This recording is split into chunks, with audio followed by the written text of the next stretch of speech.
Hello, welcome to Kushti TV, the Straight Talking YouTube channel. Today I'm going to bring into focus one of Gypsy's fighting legends. Yes, the quiet man I have dubbed him. When we mention Gypsy champions, we think of Tyson Fury, Billy Joe Saunders, Andy Lee, Johnny Frankham. All of them are up there and out there characters, you know, brash type characters, yeah. And why wouldn't they be? They're champions and they're Gypsies from minority background. So if you achieve it, why, you're allowed to crow about it, I suppose. Of course, and they've got the spotlight on them, the cameras to prove it, yeah. But the gentleman in question, I've sort of almost dubbed the Quiet Man, born in 1957 from Southampton. Yes, if you can guess who it is, I'll just keep you on tenterhooks for a minute. It comes from a fighting family. He has a brother and a nephew, good professional fighters. Yeah, and he picked up the British title in 1988. Born 1957, the Quiet Man, of course it is Gary Cooper. Now, Gary Cooper turned professional in 1978. He had a good, solid ground as an amateur, turned pro in 78. And he started well, had a couple of draws from his first 7 fights, and was doing quite well. Picked up a Southern Area title fight, but we're going back in all due respect, in the 80s, very hard title to win was a British title, yeah. But he was Southern Area champion, defended 3 times, lost once on a TKO to a guy called Jimmy Cable, the Londoner, the charismatic Jimmy Cable from Penge in London. And yeah, I think it was stopped on cuts. That was at, I believe that was York or Bethnal Green, yeah. His only ever stoppage, a durable character. And the same character, Jimmy Cable, he had a late call-up, an opponent I think got a late cut, and Gary wasn't in line for the British title, and they knocked on his Gypsy caravan door, and out he went to face Jimmy Cable. And what a great fight it was, but he didn't become British champion on this occasion. The referee had raised Jimmy Cable's hand in a very tight fight. Yeah, but some years later on, the clock ticked on. A couple of years out Gary, but picked up momentum, got going. Jack Bishop, the legendary trainer from Southampton, whipped the boy into shape. Not that he needed much whipping, because he was a dedicated trainer, Gary, good solid professional. And his chance come against Michael Harris, again still the underdog.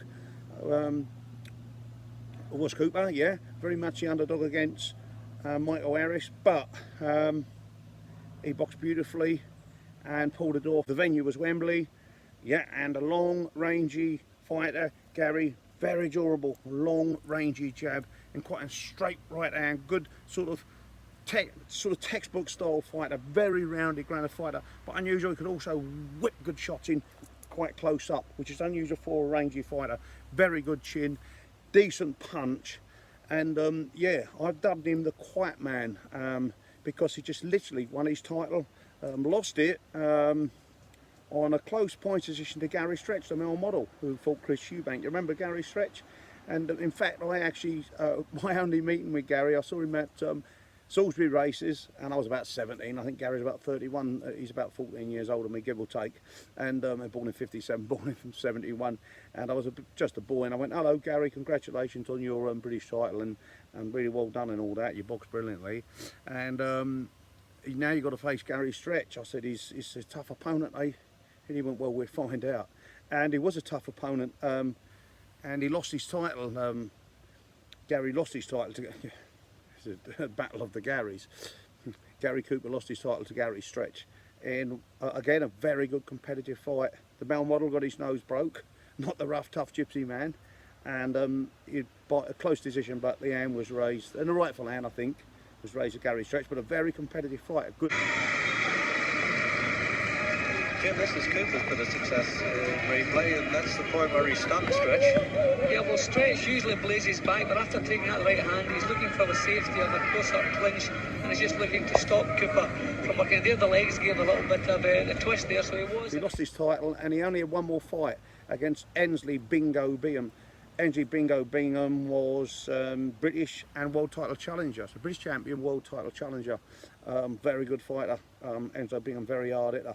And he actually beat Bingham, and that was his sign-off, and that was it. And into the sunset with his belt in memory, not in tow, because you've got to win it 3 times to keep your British Lonsdale belt, but win memory. He's had it draped around him, into the sunset, staying around the Southampton area. I've dubbed him the Quiet Man. We hardly ever hear of him. His brother Charlie, we will give a mention to, because Charlie's much more out there character. He's really good friends with a lot of my family. I know Charlie from here and there a bit around, but my family friends, really good friends with him. Lots of my uncles and cousins. He loves his horse racing and whatnot. and he's really up and out large and life character. But Gary just seems to be just happy in the background. I mean, I don't know Gary well personally, but we never hear of him, and I'm told he's doing well and whatever. And the fighting still stays in the family. I know they had a nephew, Danny, was a good fighter. So I'd witnessed Danny fight at Heathrow, and good professional. Put some nice moves together, good solid fighter again. And as I say, Charlie was rated in the top 10. These boys are hard men. They take little nonsense out of the ring. I don't think Gary's. I see him get upset with somebody once and deliver the punch, but I think he's a really, he's almost an unassuming character. I think he just goes about his business quiet. And it's also rumoured that whilst not everybody's aware of this, Henry Cooper, the great late Henry Cooper, was a relation. But the thing is here, of course, the Cooper brothers from Southampton are Romani gypsies, and it's highly reported that so was Henry Cooper, but he never ever claimed it. He just sort of, you know, he'd become a sir. Would it have been detrimental to his career? Who knows? But he was Romani background as a fact, Henry Cooper, and it's reported that they were potentially relatives. Now, if you look at Gary and Henry, they've both got that sort of chiselled features, and they were both British champions, and they were both very good boxers. So it could well be in the gene there somewhere. That much we don't know.